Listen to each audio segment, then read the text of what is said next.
I'm Olivia Callahan, the woman betrayed by her own sister and paid $50,000 by her ex-husband to disappear from his life.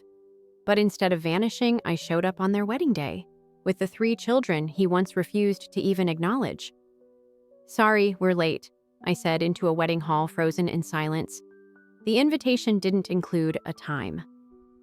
200 heads turned toward me and the kids. Then Emma pointed to Graham and asked, "Is that my daddy?" And I simply smiled and said, "Yes, sweetheart, that's your daddy." Before I share the full story, a journey of betrayal, justice, and a family built on courage, let me know where you're watching from in the comments. Hit like and subscribe if you've ever had to rise through pain to protect the ones you love. Trust me, you won't want to miss what happens next. The leather steering wheel was sticky beneath my palms as I sat in my 12-year-old SUV, watching Charleston's elite file into the Riverside Grand Hotel. Through the tinted windows, I could see them. Women in designer dresses that cost more than my monthly rent, men in tailored suits checking gold watches. None of them knew that inside, my ex-husband Graham Callahan was about to marry my younger sister. I hadn't come to object. I hadn't come to make a scene. I'd come because of the invitation that arrived at my door 3 days ago. Unsigned, with no return address, just 8 words written in blue ink. It's time he sees the truth. My hands moved to the rearview mirror, adjusting it to check on the 3 small faces in the back seat. Emma, my oldest at 4, was coloring in her princess book. The twins, Luke and Lily, had finally dozed off after the 2-hour drive from Atlanta. They didn't know their father was inside that building. They didn't know he'd signed away his rights to them before they'd even taken their first breaths. The hotel sparkled against the Ashley River, its reflection dancing on the water like scattered diamonds. 5 years ago, Graham had promised we'd renew our vows there for our 10th anniversary. "Nothing but the best for my Liv," he'd said, spinning me around our tiny apartment kitchen. Now he was keeping that promise, just with the wrong sister. My phone buzzed. A text from my neighbor back home. "Kids' bikes are in the garage. Have fun at the conference. You deserve this break." I'd lied. Of course I'd lied. How could I explain that I was driving my children to see their father marry their aunt? How could I make anyone understand why I needed to be here, sitting in this parking lot like some stalker ex-wife? The truth was, I didn't fully understand it myself. All I knew was that anonymous invitation had awakened something in me. Not revenge, exactly, but a need for witnessing, for making sure this moment didn't pass in silence. Through the hotel's glass doors, I caught a glimpse of coral silk, my mother's dress. She'd chosen Serena's wedding colors. The same woman who'd held my hand through 36 hours of labor now walked arm in arm with the daughter who'd stolen my husband. Emma's voice pulled me back. "Mommy, I'm hungry." "I know, baby. Just a few more minutes." I reached into my purse, past the goldfish crackers and wet wipes, until my fingers found the envelope I'd been carrying for 3 days. Inside were 3 photographs. Ultrasounds dated 5 years ago, each labeled Baby A, Baby B, and Baby C. The triplets I'd lost at 23 weeks, the ones Graham never knew about because he'd already left by then. The invitation hadn't just brought me here for the children in my back seat. It had brought me here for the ones who never made it. The positive pregnancy test changed everything. I was standing in our suburban Atlanta bathroom, staring at those 2 pink lines while Graham's cologne still lingered in the air. 5 months married, and I was pregnant. The timing wasn't perfect.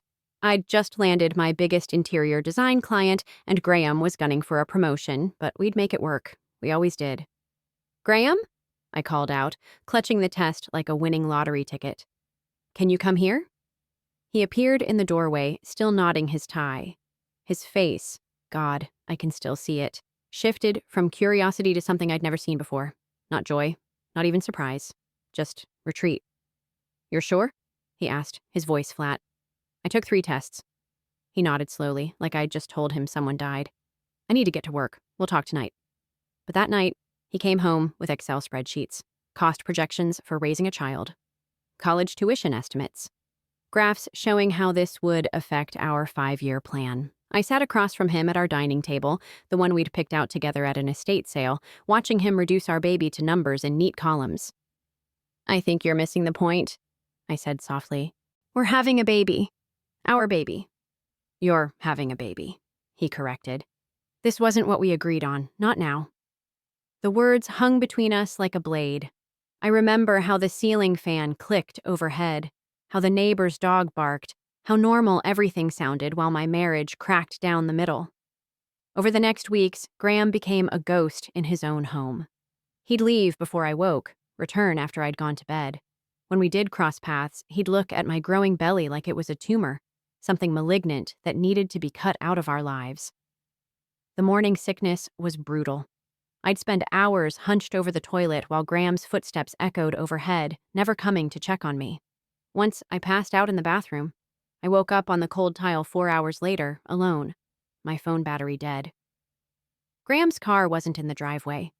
At 20 weeks, we found out it was twins. The ultrasound tech's cheerful double congratulations felt like a sick joke.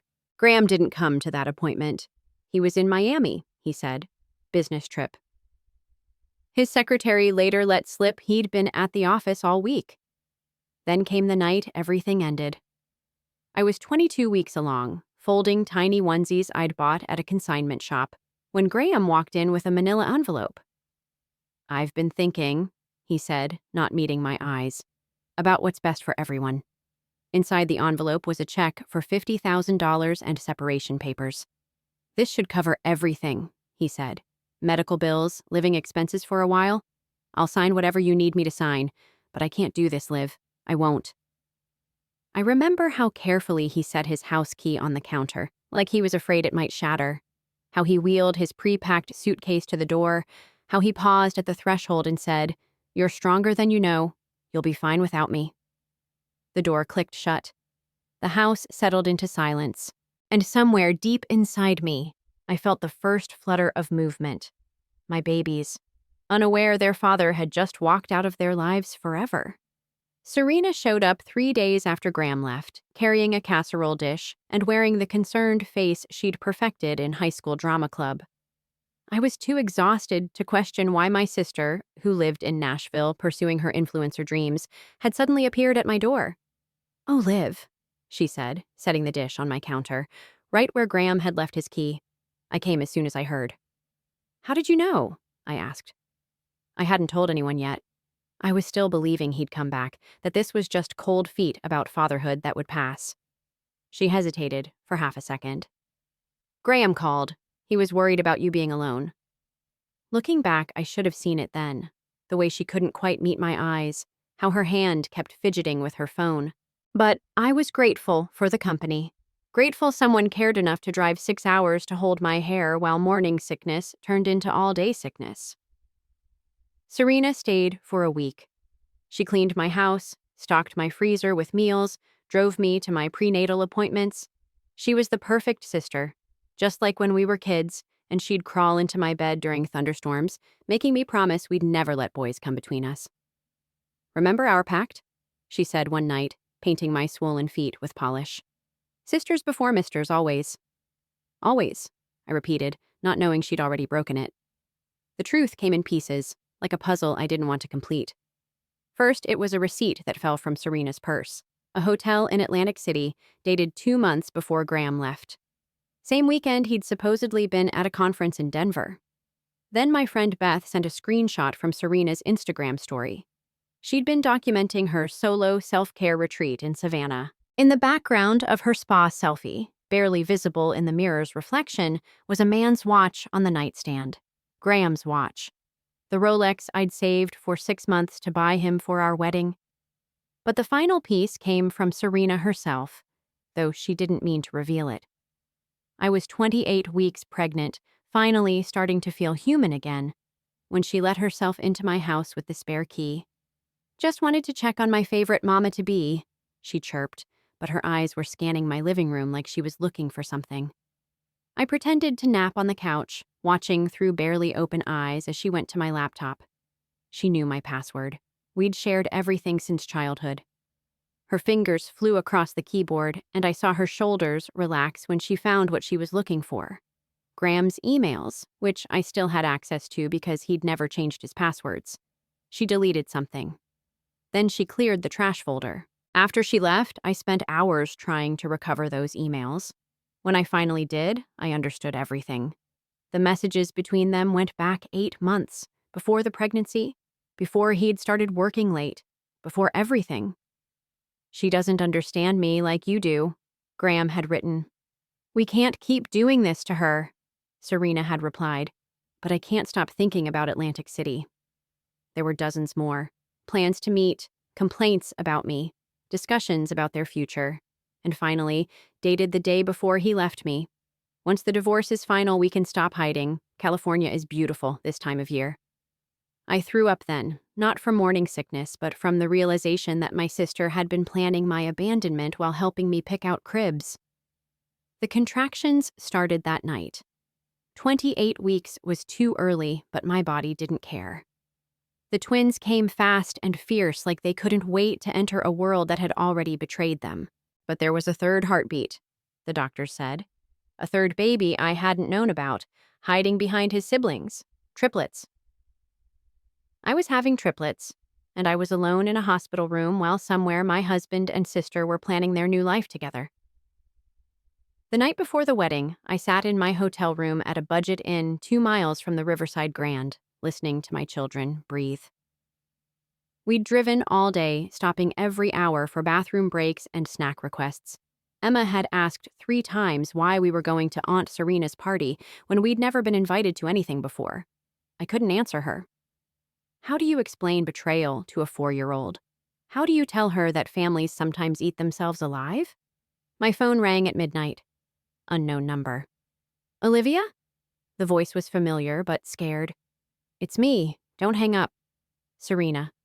My sister, the bride-to-be, calling me hours before she walked down the aisle to marry my ex-husband. "How did you get this number?" I'd changed it after the divorce. "Mom, she thinks I don't know you're in town. But I saw your car, Liv. That awful green SUV with the dent in the bumper. What are you doing here?" I looked at the hotel notepad where I'd been drafting what I wanted to say tomorrow. Crossed out words covered the page. Betrayal, liar, thief, sister. "Someone invited me," I said finally. Silence. Then, "What do you mean? Who?" "I thought it might be you. A guilty conscience, maybe?" She laughed, but it sounded like crying. "Guilt? You think I feel guilty? You have no idea what I feel." "Then tell me." But she'd already hung up. I stared at the phone, wondering if she'd call back, wondering if I wanted her to. Part of me, the part that still remembered teaching her to ride a bike, braiding her hair for prom, wanted to drive to her hotel room, to shake her, to hug her, to ask her why she'd chosen him over 27 years of sisterhood. Instead, I pulled out the anonymous invitation again. The handwriting wasn't Serena's loopy script or Graham's angular scratch. So who wanted me here? Who else knew the truth that needed to be seen? At 2 a.m., I gave up on sleep and took out my laptop. I'd been documenting everything since the divorce, a habit from my lawyer who'd said to keep records just in case. Photos of the kids' milestones Graham had missed, medical bills he'd never helped pay despite his 7-figure salary. The cease and desist letter his lawyer sent when I tried to contact him about Emma's autism diagnosis. I uploaded everything to a cloud folder titled Truth. Then I wrote an email to myself, scheduled to send in 6 hours. If something happens, if I lose my nerve, if I drive away without saying anything, at least there's proof we existed, that he chose to erase us, that she helped him do it. The twins stirred in their portable crib. Lily whimpered in her sleep, and Luke's hand found hers, comforting her even unconscious. They'd done that since birth, reaching for each other in incubators, refusing to be separated. The NICU nurses called them soul twins, 2 hearts that beat as one. Graham didn't know they existed. The pregnancy he'd abandoned had been twins as far as he knew. But Serena knew about the triplets. She'd been there for the emergency delivery, holding my hand when the third baby appeared. She'd cut Luke's umbilical cord when the nurses were busy saving Lily's life. "I'll always be here," she'd whispered as they wheeled me to recovery. "These babies will have the best aunt in the world." 6 months later, she was in California with Graham, posting beach selfies while I juggled 3 infants alone. The best aunt in the world had blocked my number and unfollowed me on everything. Even our mother had to schedule separate holiday visits. I closed my laptop and crawled into bed with Emma. She curled against me, smelling like apple juice and crayons. Tomorrow, I'd stand up in that church. Tomorrow, I'd show Graham the children he'd pretended didn't exist. Tomorrow, the truth would have its day. But tonight, I held my daughter and pretended we were just on vacation, that tomorrow would be an adventure instead of an ambush, that broken families could sometimes find a way to heal. The Riverside Grand looked different in daylight, less magical, more monument to excess. I dressed my children in their Sunday best, matching navy outfits I'd found at Goodwill, and altered myself. Emma's dress had tiny anchors on the collar. The twins wore sailor suits that made them look like catalog models. "Why are we so fancy, Mama?" Emma asked as I braided her hair. "Sometimes we dress up to show respect," I said, "even when people don't deserve it." We waited in the car until I saw the last guests entering the hotel. My timing had to be perfect. Late enough that everyone would be seated, early enough that the ceremony hadn't started. I'd rehearsed this moment 100 times in my head, but my hands still shook as I unbuckled car seats. "Remember," I told Emma, "we walk quietly and sit in the back, like when we visit the library." "Is Daddy here?" she asked suddenly. The question I'd dreaded. Emma had started asking about fathers after preschool when she realized other kids had 2 parents at pickup. I'd told her he lived far away, which was true enough. "Yes, baby, he's here." Her face lit up, and my heart cracked. She didn't know he'd chosen to be a stranger. She didn't know he'd paid to make them disappear. We entered through the side door. The ceremony was in the River Ballroom, according to the sign. I could hear string music, smell roses and money. A hotel employee tried to stop us. "I'm sorry, ma'am, this is a private event." "We're family," I said, which was the truest and saddest thing I'd ever spoken. The ballroom doors were closed, but not locked. I pushed them open just as the music shifted to the wedding march. 200 heads turned to see the bride. Instead, they saw me. And more importantly, they saw 3 children who looked exactly like the groom. The string quartet stumbled to a stop. Graham, standing at the altar, went white as paper. The groomsmen, his business partners I recognized from old photos, shifted nervously. But I wasn't looking at them. I was looking at Serena, frozen in the doorway behind us, wearing a dress that cost more than my annual income. Her bouquet trembled in her hands, white roses, baby's breath, and forget-me-nots, the same flowers I'd carried at my own wedding to Graham. "Mama, why did the music stop?" Luke whispered. Graham's mother gasped from the front row. She'd been told I miscarried, that the pregnancy ended with the marriage. No one had told her she had 3 grandchildren living 2 hours away. I walked down the aisle. Not the dramatic storm they might have expected, but a measured pace, holding Emma's hand while carrying the twins. We looked like any other family arriving late to a wedding, except for Graham's face, which had gone from white to green. "I'm sorry we're late," I said, loud enough for everyone to hear. The invitation didn't include a time. Graham's best man, Daniel, stepped forward. "Olivia, this isn't the place," I finished. "You're right. We should be at home, living our lives, pretending this man doesn't exist. But someone thought we should be here." I held up the invitation. Someone thought it was time for truth. Serena dropped her bouquet. The roses scattered across the floor like accusations. "Liv, please."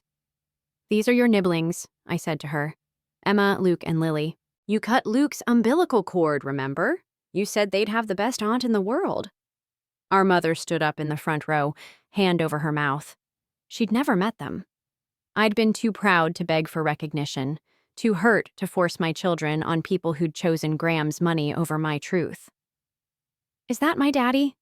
Emma asked, pointing at Graham. The question echoed in the silent ballroom. Graham's face crumbled. For the first time in 3 years, he looked at his children. Really looked at them. Emma had his nose, Luke had his stubborn chin, Lily had his eyes, the same shade of green that had once made me believe in forever. "Yes, baby," I said. "That's your daddy." And then I did what I'd come to do. I walked to the back row, sat down with my children, and waited to see what truth would bloom from this moment I'd planted. The wedding unraveled like a cheap sweater. Graham stood frozen at the altar while Serena fled down the aisle, her cathedral train dragging rose petals behind her. The guests erupted in whispers that built to roars. Phones appeared, recording everything. "Is this some kind of joke?" Graham's business partner, Harrison Wells, demanded. "Graham, who are these children?" But Graham couldn't speak. He stared at Luke, who was playing with a toy car, making soft vroom sounds in the chaos. Such a normal sound in such an abnormal moment. His mother, Patricia Callahan, approached us slowly, like we might disappear if she moved too fast. "Olivia?" Her voice shook. These are Graham's?" "Were," I corrected quietly. "He signed away his rights before they were born." She sank onto the pew beside us, tears streaming down her carefully made-up face. "He told me you lost the baby, that the stress of the miscarriage ended the marriage." "I lost 3 babies," I said. "The triplets who didn't make it. These 3 came after." He never knew because he'd already left. Emma, always sensitive to emotion, patted Patricia's hand. "Don't cry. Mama says crying at weddings is good luck." The scene that followed was pure pandemonium. Graham's father, CEO of Callahan Developments, tried to restore order. The wedding coordinator frantically whispered into her headset. The string quartet packed up their instruments with the efficiency of people who'd seen drama before. But the real chaos came later, in the hotel's presidential suite where Graham's family had gathered for damage control. I wasn't invited, of course, but Patricia Callahan found me in the parking lot as I loaded the kids back into the car. "Please," she said, "just give me 5 minutes. Let me meet them properly." Against my better judgment, I agreed. We sat in the hotel's garden while she asked their names, their ages, their favorite colors. Emma chattered about her pre-K class. The twins showed her their matching sneakers that lit up when they walked. "I have grandchildren," Patricia kept repeating. 3 grandchildren I've never met. That's when Graham appeared, still in his tux but looking like he'd aged a decade. "Mom, we need to—" He stopped when he saw us. "Daddy!" Emma launched herself at him before I could stop her. Graham caught her instinctively, and for a moment I saw what we could have been: a father holding his daughter, a family in a garden, a different story entirely. Then he set her down like she burned him. "You shouldn't be here." "Neither should you," I shot back. "Isn't there a bride waiting somewhere?" He flinched. "Serena's processing. This was a shock." "A shock?" I stood, fury finally breaking through my calm facade. "You think this was a shock? Try finding out you're pregnant with triplets while your husband is screwing your sister. Try giving birth alone after losing 3 babies. Try raising 3 kids solo while their father pretends they don't exist." "I didn't know, because you didn't want to know." The words exploded out of me. "You paid me to disappear, Graham. You sent lawyers after me when I tried to contact you about Emma's diagnosis. You blocked my number, my email, everything. So don't you dare stand there and act like this is news to you." Patricia grabbed Graham's arm. "You knew? You knew you had children, and you kept them from us?" "They're not my children," Graham said coldly. "I signed papers. Legally." The slap echoed through the garden. Patricia Callahan, society matron and pearl clutcher, had just slapped her son hard enough to leave a mark. "Your father and I are done funding your lifestyle," she said quietly. "Your trust fund, your position at the company, your membership at the club, it's all done. You want to pretend these children don't exist? Fine. Then you don't exist to us either." She turned to me. "I'll have my lawyer contact you. These children deserve their inheritance, with or without their father's acknowledgement." As she walked away, Graham's carefully built world began its collapse. Within hours, the video was viral. Groom's secret family crashes wedding, trending on every platform. By morning, 3 more women had come forward with similar stories. Children Graham had paid to erase, families he'd abandoned when they became inconvenient. The man who'd built an empire on family values was exposed as a serial abandoner. Stock prices plummeted. Clients pulled contracts. The Callahan dynasty crumbled in real time, all because 3 children walked into a wedding they were never meant to attend. The family court hearing was scheduled for a Tuesday in October, 4 months after the wedding that wasn't. I'd spent those months fielding calls from reporters, declining interview requests, protecting my children from a spotlight they'd never asked for. Graham's legal team had reached out once, offering a substantial sum for our silence and a non-disclosure agreement. I'd told them exactly where to file their offer. Now we sat in a sterile courtroom, my bargain bin lawyer facing off against Graham's army of suits. But I had something they didn't. The truth, documented in excruciating detail. Your Honor, my lawyer, Janet Chen, began. My client isn't seeking financial support. Mr. Callahan has made it clear he wants no part of these children's lives. We're simply asking for legal acknowledgement of paternity for medical and inheritance purposes. It should have been simple. DNA tests had already confirmed what anyone with eyes could see. But Graham's team fought every point, argued every detail. They claimed I'd hidden the pregnancy, that I'd deliberately kept the children from him, that this was all an elaborate scheme for money. Then Janet played her ace. Security footage from the hospital, date stamped the day I gave birth. Graham entering the building, Graham at the information desk, Graham turning around and leaving when told I was in delivery. He knew, Janet said simply. He came, he saw, he left, and then he paid to make it go away. The judge, a grandmother herself, looked at Graham with undisguised contempt. Mr. Callahan, do you have children from other relationships? Graham's lawyer objected, but the judge overruled. Answer the question. I have made financial arrangements with other women. How many? 4. The number hung in the air like a confession. 4 other families paid to pretend he didn't exist.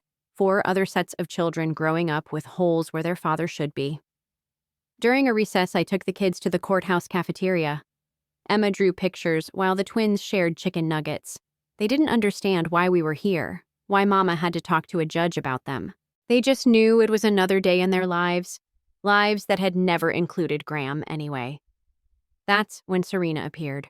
4 months had aged her too. The influencer glow was gone, replaced by hollow eyes and nervous hands. She stood at our table like a penitent at confession. Can I sit? I nodded, too tired to fight anymore. She pulled out a small jewelry box.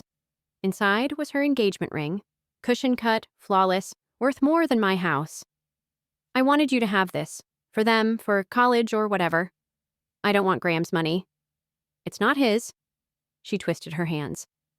I bought it myself, with sponsorship money. He never knew. I was so desperate to marry him, I bought my own ring and let him think he'd chosen it.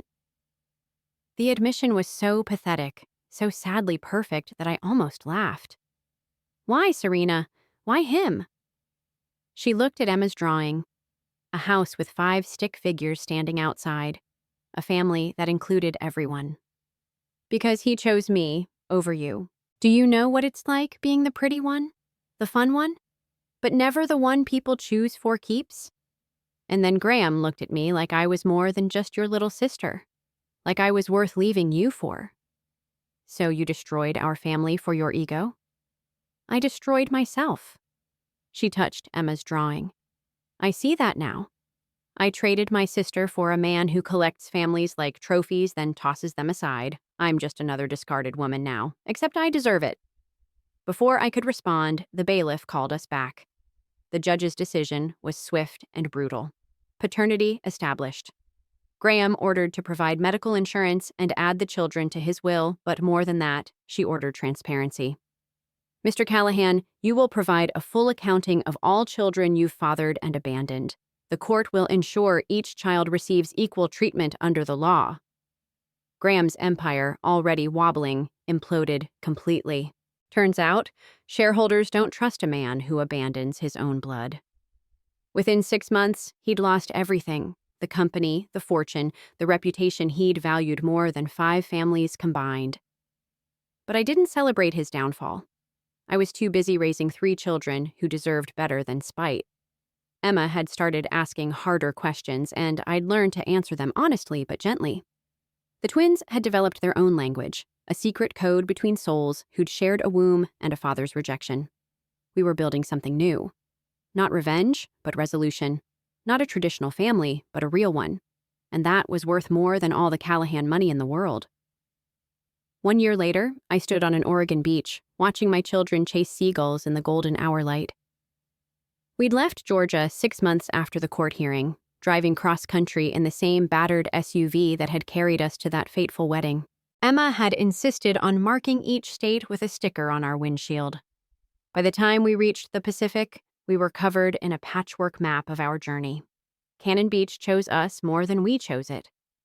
The SUV had broken down just outside town, and while waiting for repairs, we'd wandered to the shore. The twins had touched ocean water for the first time, shrieking with delight as waves licked their toes. Emma had stood transfixed by Haystack Rock, declaring it a giant's house. And I'd felt something I hadn't experienced in years. Possibility. The flower shop came next.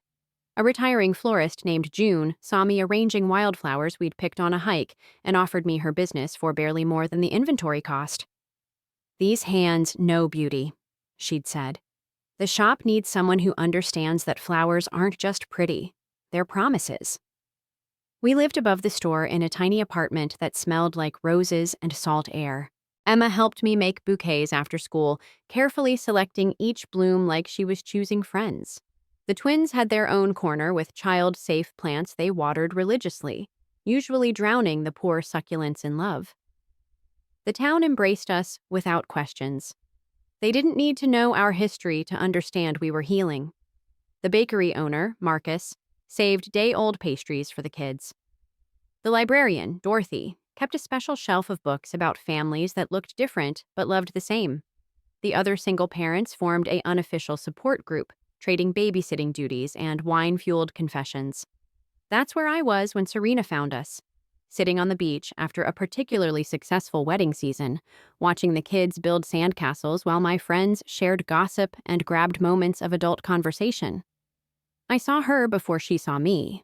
She looked different, hair shorter, designer clothes replaced with jeans and a fisherman's sweater. She walked slowly, like she wasn't sure she was allowed on this beach, in this life I'd built without her. "The shop owner in town told me where to find you," she said when she reached us. I hope that's okay." My friends tensed, ready to form a protective wall, but I waved them off. "Kids, Aunt Serena's here." Emma looked up from her sandcastle, assessing. She remembered Serena, but hazily, like a dream that might have been nice once. The twins didn't remember at all. They'd been too young when she disappeared from our lives. "Are you gonna stay?" Emma asked with the brutal honesty of 5-year-olds. "Or are you gonna leave again?" Serena's face crumpled. I brought something." She pulled out a worn folder. Inside was a drawing. 2 stick figures holding hands under a rainbow.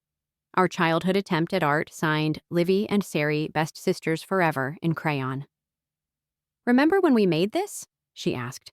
"After Dad left? We promised we'd never let anything break us apart." I remembered. 8 and 6 years old, huddled in my bed while our mother cried downstairs. We'd made a pact that night, sealed with spit and sisterhood. We'd keep it for 20 years before Graham Callahan proved some things were stronger than childhood promises. "I remember," I said. "I also remember you choosing him." "I chose wrong. I chose so wrong, Liv. And I know sorry doesn't fix it. But I needed you to know that I think about it every day, about what I stole from us, from them." She looked at the children.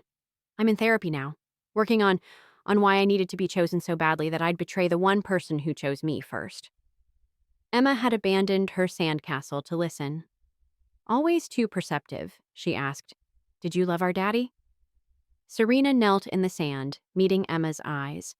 "I thought I did, but I think I loved the idea of being picked more than I loved him." "That's not real love, sweetie. Real love is what your mama does, choosing you 3 every single day, even when it's hard." "Mama says love is a verb," Luke piped up. "That means you gotta do it, not just say it." From the mouths of babes. Serena smiled through tears. "Your mama's right. She usually is."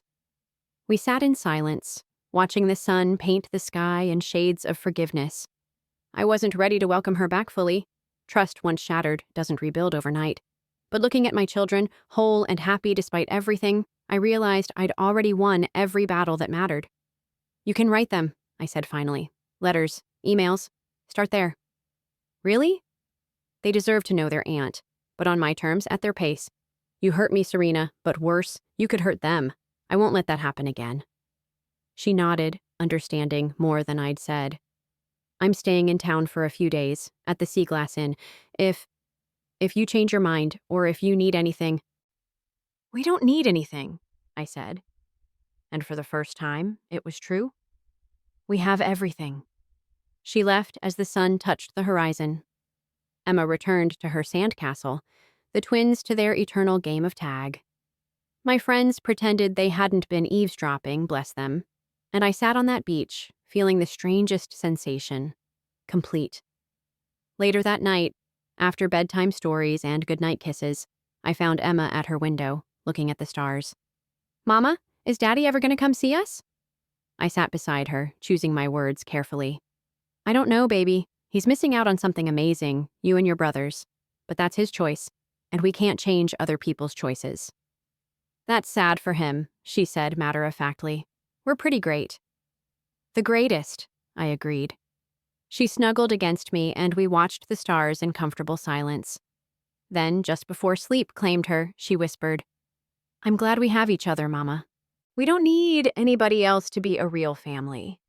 And there it was, wisdom from a 5-year-old that had taken me years to learn. We didn't need Graham's acknowledgement or money. We didn't need Serena's apologies or our mother's eventual acceptance. We didn't need anyone's permission to be whole. The next morning, I opened the flower shop to find a surprise. Someone had left a bouquet on the doorstep, not professional, just wildflowers gathered with care. The note read, "For new beginnings, S." I brought them inside but didn't put them in the window. Instead, I placed them in our kitchen, where we'd see them but customers wouldn't. Small steps, careful progress, the way trust grows back when it grows at all. A month later, Patricia Callahan called. She'd been diagnosed with cancer. Treatable, but sobering. She wanted to meet her grandchildren before, as she put it, life reminded her again that time was finite.